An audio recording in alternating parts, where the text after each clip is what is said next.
thanks a lot for the opportunity to speak here. Thanks to the organizers. Thanks to Gabor. And I'm not going to tell any Gabor stories today because he will come back with another one about me. So we had that yesterday. So no Gabor stories today.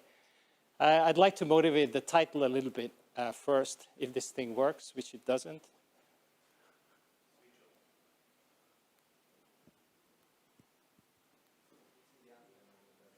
Yeah. So this is mine.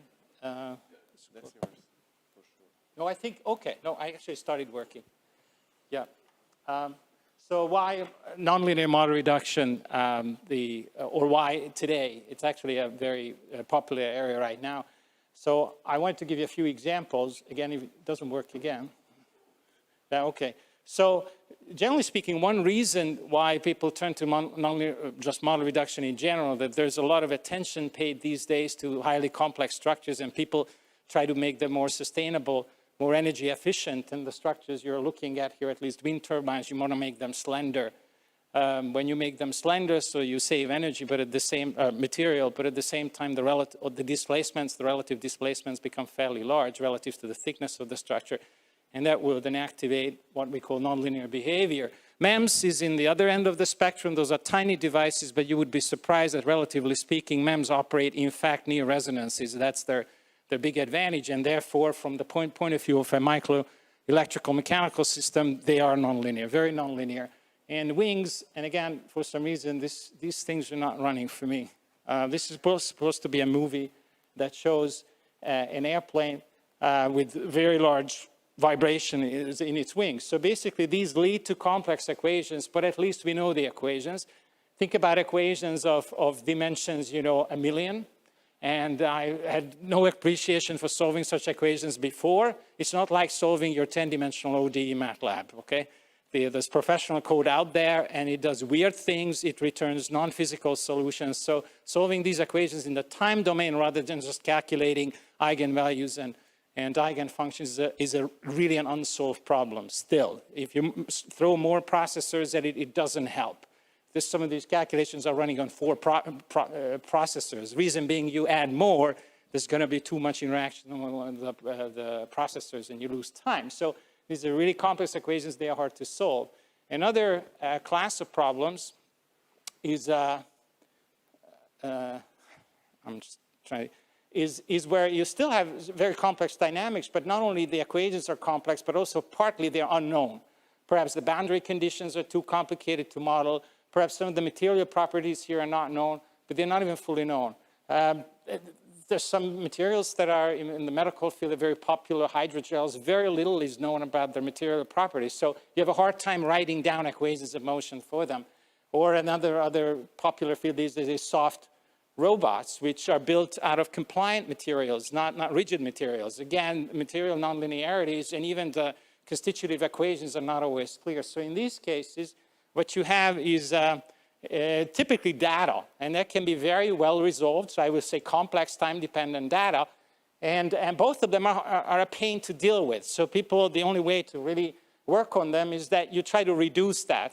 Really to try to reduce the equations to ones that you can simulate, or from the data, you try to come up directly with some reduced order equations so that you can design and control the process. So that leads to nonlinear reduced order models, and perhaps you get a sense why everybody and their brother is trying to do model reduction these days. There are whole conferences and focus issues devoted to that. The big question, of course, and that's why we have conferences, how do you do that? And you can do this at different levels. Mostly ad hoc is the standard in the field right now. I'm coming from dynamical systems. I'd like to make it more rigorous. That's what the story is about. First, I wanted to clarify something which I only realized when I started working in this area. I always thought I work on nonlinear systems, and then I realized that's not true. I'm working on nonlinearizable systems, which a term I'm still struggling to pronounce fluently, but I'm still trying to explain what I mean by that. So I would say a nonlinear system is an evolution equation that is nonlinear in the current set of variables. That's pretty much, somebody writes down an equation, I mean differential equation, OD or PD, you look at it, you look at the right-hand side, you see nonlinear functions, bang, that's nonlinear, right? But I would say that's in the current set of variables, okay? So I have to keep walking back here. So what does that mean? That if you take this equation, we all agree it's nonlinear, right? But you can very easily find a transformation, which is even a nice transformation. It's a homeomorphism, so it's invertible and continuous with a continuous inverse, and transforms that to this equation. That's linear, the equation of a saddle. And that means that these two systems are topologically equivalent, which the notion I learned from Peter Moschon, who's here, who was my first teacher in differential equations. I remember ever since, and I appreciate that very much. And that means that the orbit structure of the two equations are identical. You can basically apply a continuous deformation to a linear saddle and get that system. So in terms of behavior, it's not that complicated, even though it's nonlinear, right?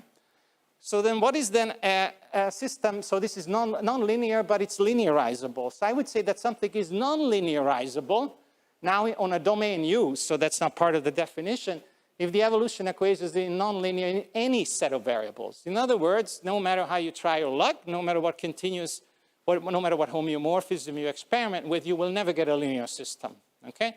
You could, of course, object to this definition, my own, very proud of it, how would you evaluate that? I mean, you cannot possibly test all invertible transformations that are continuous. So this is a non-actionable definition, indeed. But there's a very, very simple, sufficient criterion for something to be non-linearizable. Then you can just verify by inspection. You look at numerical data, you look at experiments, you look at phenomena around you in the world, bang, you can say that it's non-linearizable. How? You would agree in a second. Here's the criterion. So a sufficient criterion for something to be non-linearizable, therefore being non-trivial, is that you will find coexistence of isolated compact invariant sets in U. So what do I mean? So suppose you see a system with two equilibria. Is it then linearizable or non-linearizable? People will say, is this non-linearizable? Yeah? Actually, that's the wrong answer. You would say it depends. Because you can have linear systems with infinitely many equilibria along a line. And then in the other direction, everything goes. It just means that zero eigenvalue. So I just basically posed that question because the isolated is very important here. So if you see a system that has two isolated fixed points in the domain U, it cannot be linear. Because by linearity, everything along the line connecting the two would also have to be in equilibrium. So it's very important. Also, there are systems with compact invariant sets, such as periodic orbits, but again, you would have infinitely many. They are not isolated. So this is a very workable practical criterion. You stare at data sets, you look at experiments, and you see two coexisting states, say stable ones. This cannot possibly be described by a linear system. And you can then, after this, you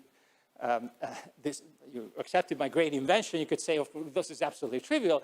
And you're right, but you would be surprised talking to people these days at national labs or even sometimes at math departments who have completely forgotten this, and they are trying to model non-linearizable phenomena by linear techniques, such as dynamic mode decomposition or Koopman decomposition, which are all methods that fit linear systems one way or another to data sets, okay?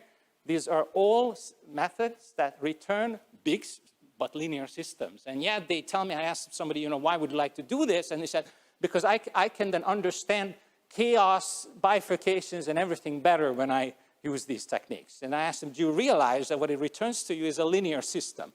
Yeah, but it's high dimensional. It doesn't matter that it's high dimensional. It's never going to show that to you. I said, wow, never thought of it. Anyway, so that's why I thought I would actually flash this. So what are ideas, what are examples of non-linearizable systems? It's a classic example of a Duffing oscillator, two well potential with a quartic term here. So you have a cubic force, and then you add damping to this point mass. Then this is the phase portrait of the Clough, not Clough, the classic Duffing. And, oh, that's a good abbreviation for the Clough equation, the classic Duffing equation, right?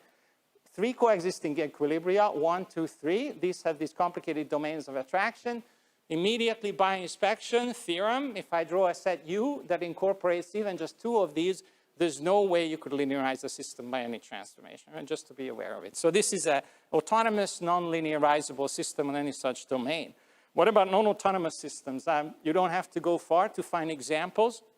Take the other type of potential, which is again quartic, but now it has a single well, okay? Again, add damping and forcing. This is the other type of Duffing equation that people worry about. And this is very relevant in structural engineering, because in structural engineering, you do manufacture structures to be operational and in principle have a stable equilibrium point, a potential minimum. But then they will be subjected to non-conservative effects.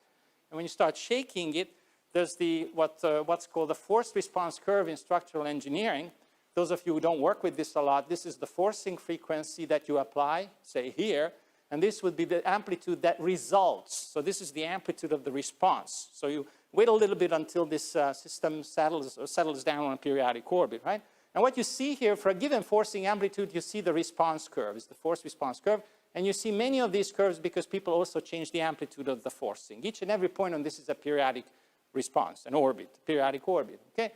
So right here, it just has a single hump, which means that you take any cross-section, you just get one periodic orbit, and linear systems can do that when you do it to them. But the minute you start seeing this overhang, in this case, this is, we call this a hardening spring. The minute you see any overhang, that means that for this particular forcing frequency, you have 1, 2, 3 coexisting periodic orbits. Bang, this cannot be linearized. You cannot find a linear system that would model this, okay? That's just very important to be aware of, and this is a very practical thing that I'm going to get back to because vibrations professionals use these a lot, okay? So this is a nonlinear and non-linearizable system, and it's non-autonomous, okay? So what I'd like to do, hopefully you get a sense that we need model reduction for systems, not for such simple systems. How can we how can we do that in a mathematically defendable way? So what we know is how to do it for linear systems. This will be a boring system. I think Bernd's definition of a boring system was, well, it only has a, a Bernoulli shift on 2 symbols, right? How boring it is, right? The simplest form of chaos. This is a whole lot more boring by that standard. This is a linear system with an asymptotically stable equilibrium point. And you say, well, why are we even looking at that? Well, because that tends to be engineered systems in general. They are made to be asymptotically stable before you add anything else. That's why we make them, because we want them to operate, right?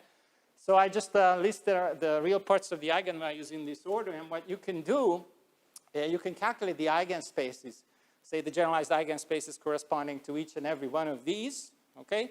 And when you do it properly, then even though the individual ones are real, you can make them complex. You just have to multiply the dimension of the multiplicity of the eigenvalue and say this could be the slowest decaying eigenfunction or eigendirection. E1, I called it also upper superscript 1. And then I can then group the rest, and I can find, slowly decaying directions, and the next one will be intermediate decaying and fast decaying. I can group them in an arbitrary fashion.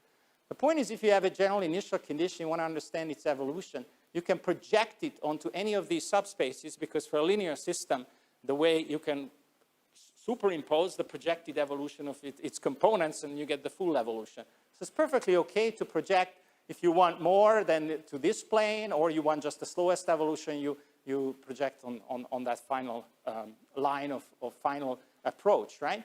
So the question is, can you do, this is exact. So linear model reduction by projection is a completely exact let's just say exact mathematical procedure.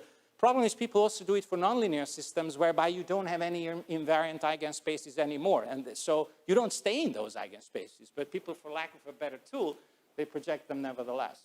So the question is, what can you do in a nonlinear system when you start adding nonlinearities? And also, again, in engineering practice, you add also forcing. And this theory that I'm going to quote here, actually from the pure end, it was of the dynamical systems literature. It was established here on the applied end by Steve Shaw and Christophe Pierre. They were just trying to compute nonlinear continuations, general surfaces that continue these invariant eigenspaces for nonlinear systems. So I allow for nonlinearities, and I also allow for, say, periodic or quasi-periodic time dependence, which has to be moderate. But otherwise, with L frequencies. And there's a wonderful result.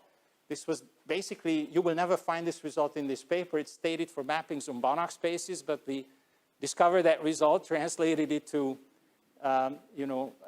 into layman's terms, I guess. And when you translate that, it basically says under non-resonance conditions on any given eigenspace that you pick, namely its spectrum should not have vanishing integer linear combinations with any eigenvalue outside a space, but actually you only have to check those integer linear combinations up to this particular order, and that order depends on the decay rates outside the space, which would be this one, and the decay rates inside. That's an integer, okay? You check whether you have any resonance between the spectrum of, say, this eigenspace with the rest. If it doesn't, then there's a theorem that this eigenspace actually, sorry, too much, survives in a nonlinear form, as you would have, say, for the center manifold theorem. Except that this is no center manifold theorem. The whole phase space is a stable manifold for this system. So what this gives you is basically an internal structure of a stable manifold, a very delicate internal structure. There's many of these manifolds, but there's one, which we're going to call spectral submanifold, which is smoother than anybody else. And in fact, it's as smooth as the original dynamical system, but it's already unique in this smoothness class, which you get by taking this integer and adding 1. So basically, there's many others who also continue this linear subspace, infinitely many. In fact, they fill up the whole domain of attraction.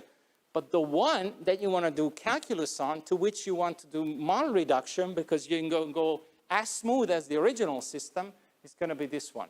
And it's going to be called spectral submanifold. I also indicated that if you have time-dependent forcing, you can then just cross everything with the dimensionality of the torus that's responsible for that forcing. So this equilibrium then becomes either a periodic orbit or an n-dimensional torus, in which case this will be breathing this surface, like a magic carpet that flies.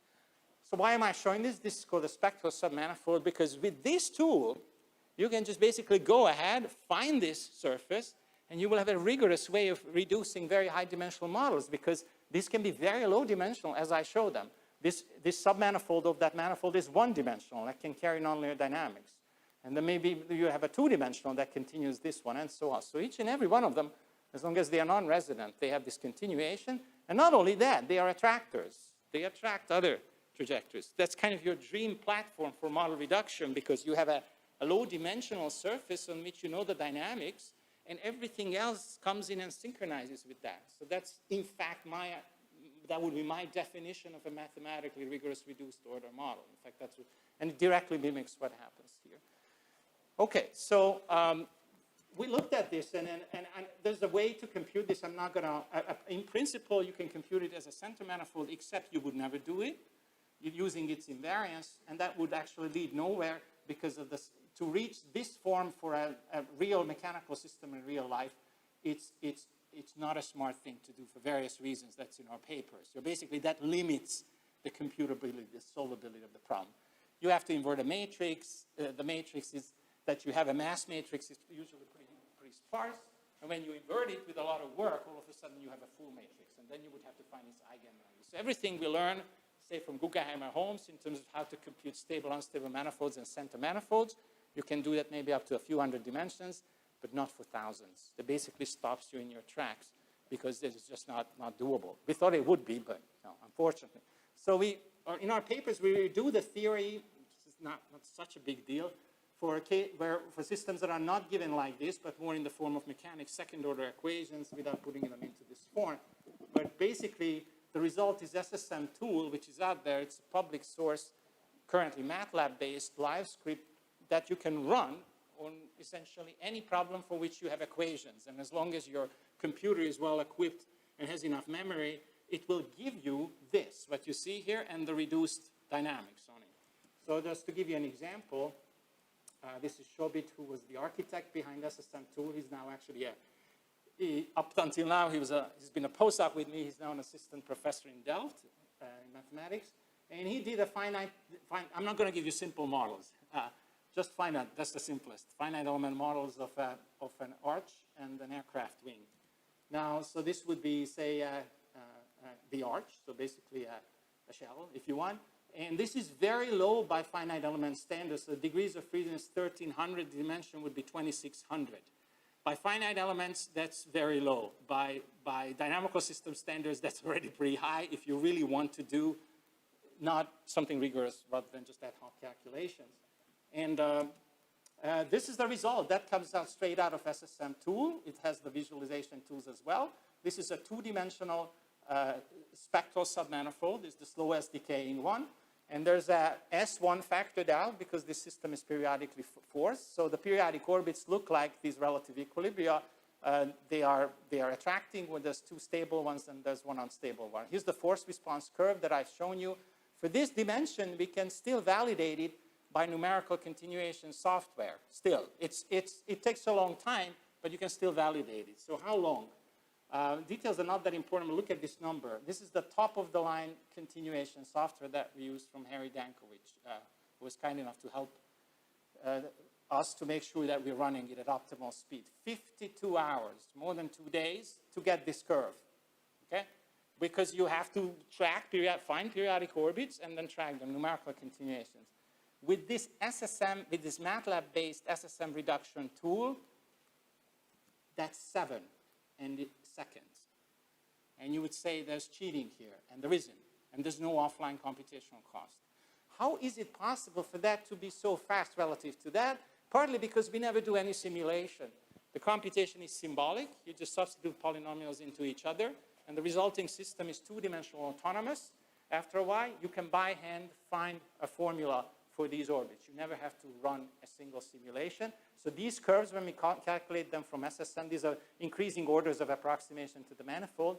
They're spot on. After a while, they're all calculated by hand by SSM. That's why it's so fast.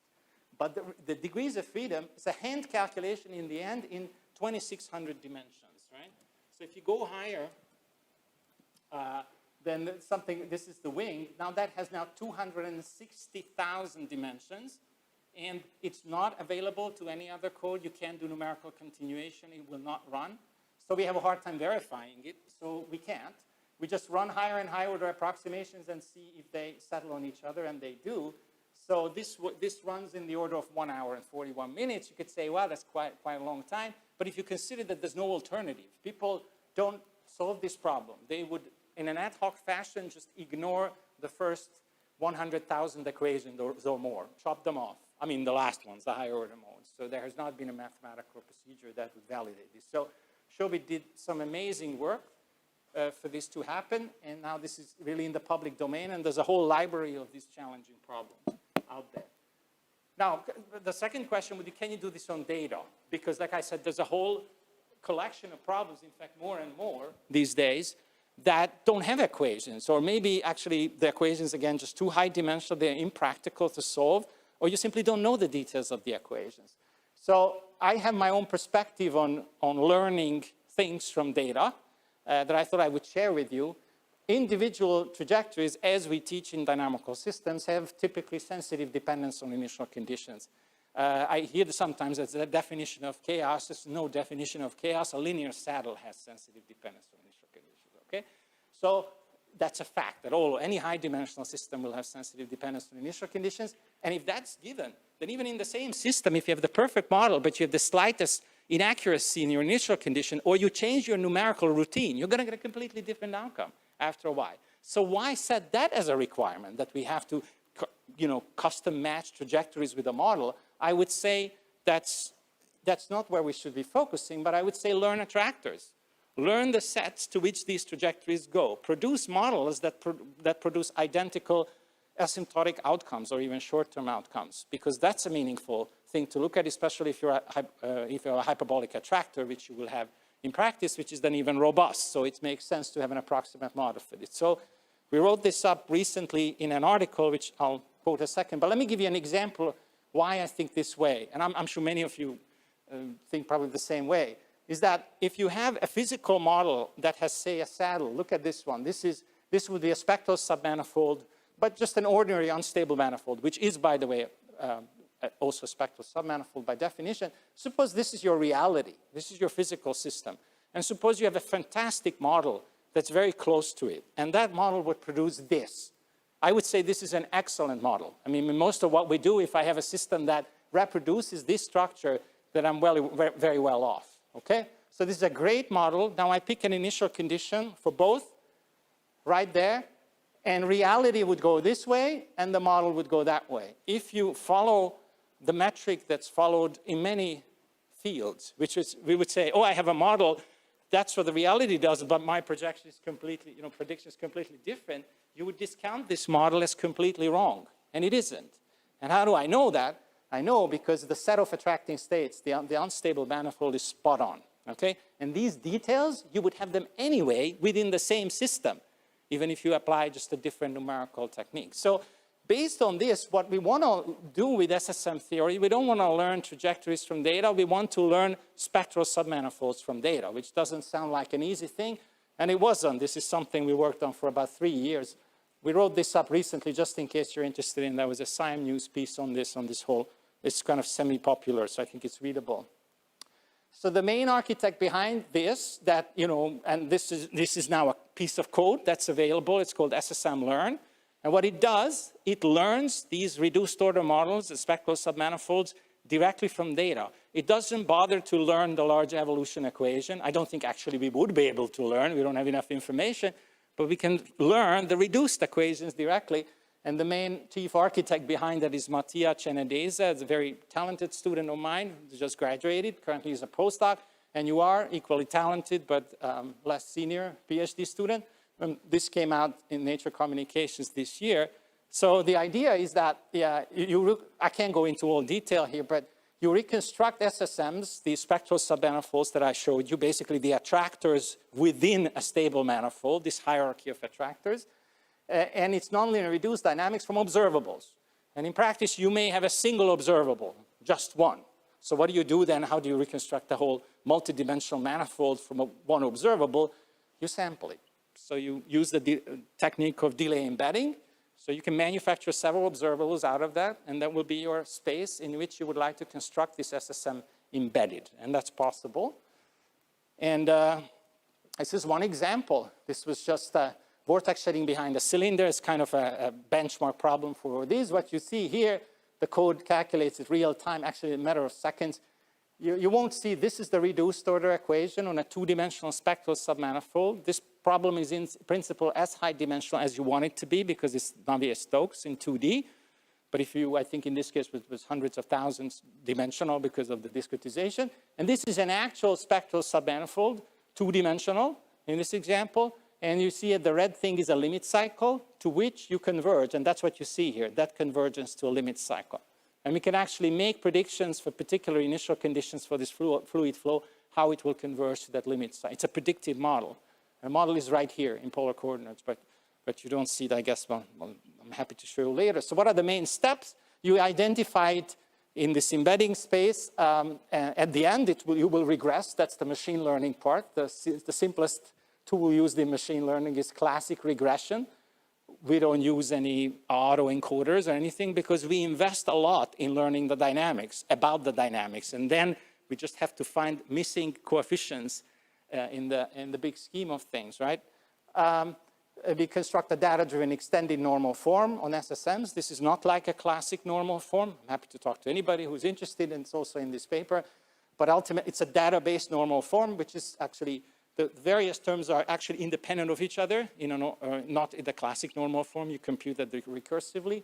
We leave that open here, and then we minimize what we call a conjugacy error between the normal form and the original thing.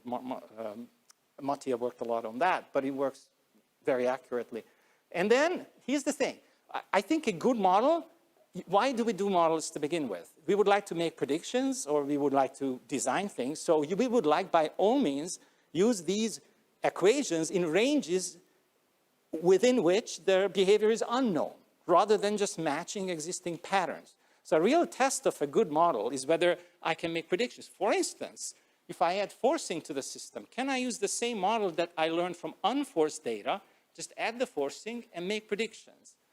And that's a very tough challenge for most models, especially for machine learning, because that wouldn't know anything.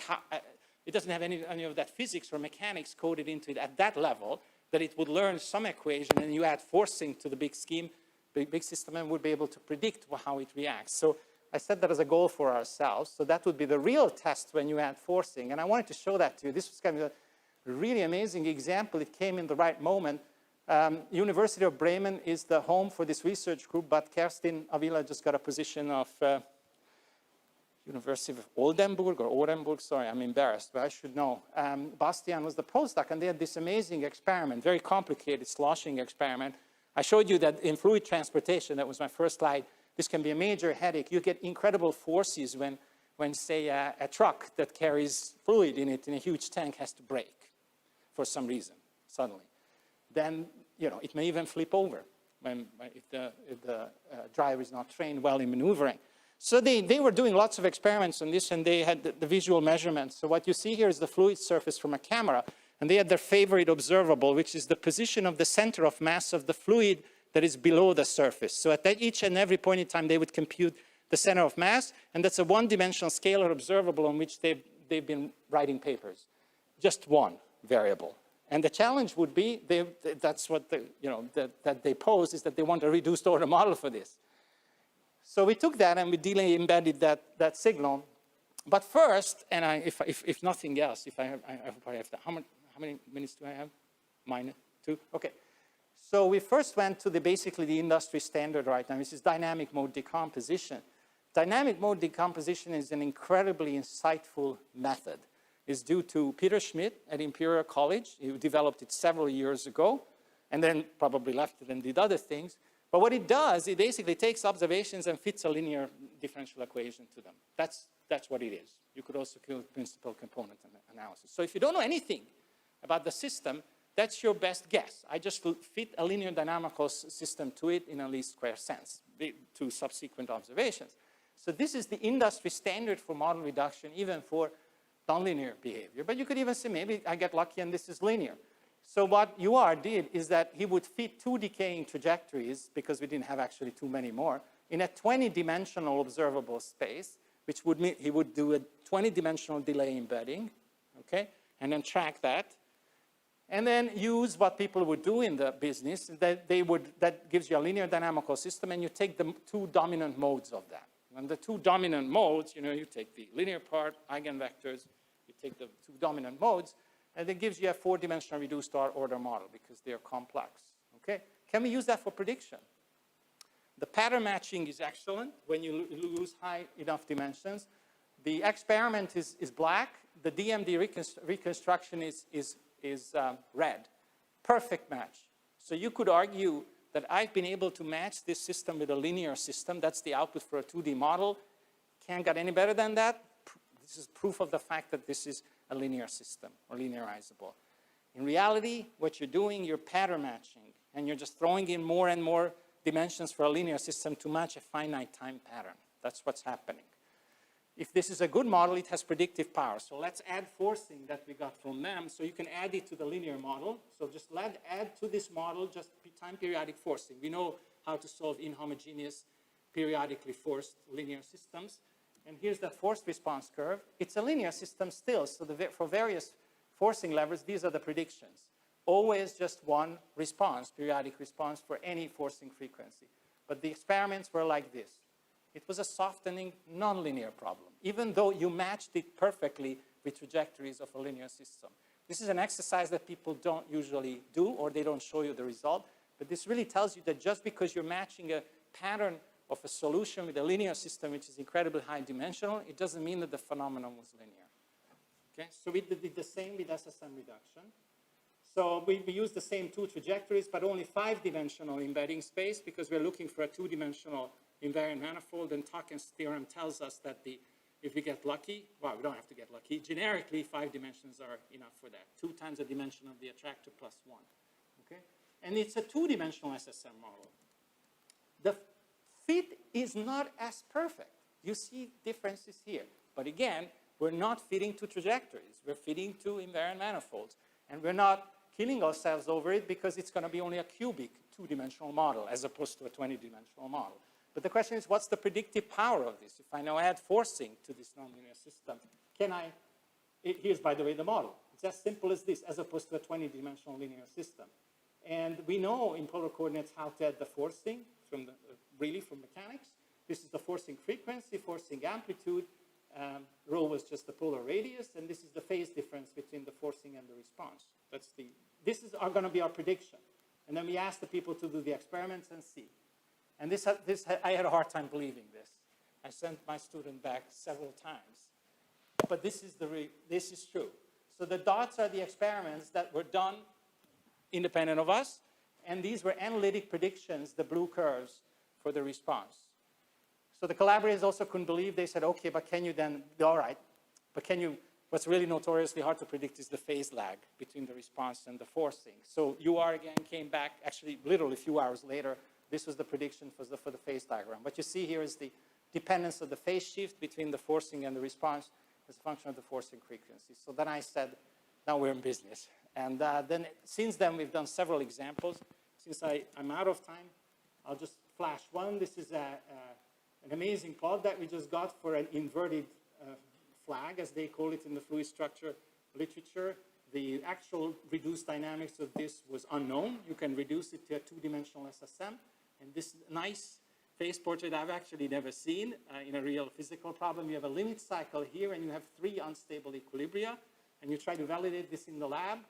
You put the system near this one, which we didn't know existed. We thought it was just, you know, Hopf bifurcation is that one unstable equilibrium point in the limit cycle. And sure enough, you may have seen that it started from there and did this.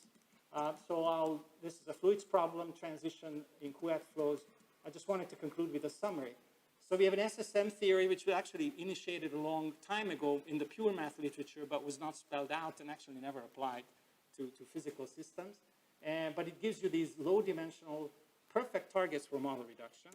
And the SSM tool is a numerical implementation of that for equations. SSM Learn is a data-driven implementation of it for data sets. And somebody told me at the talk that I gave that, well, this is all great. The real objective, if you could do controls with this, you could actually control dynamical systems. So that's ongoing work with the Marco Pavonen's group at Stanford, who have these soft robots for medical purposes. And we've already did some initial runs on this. They looked again, I'm not showing these to you again, they're too hard to believe. But I'm happy to report we already actually discovered something that they didn't notice before. There's something that they didn't notice before, and that reduced order modeling showed the existence of that thing. You probably don't see it, but I just show it to you. We discovered this one, and happy birthday, Gabor.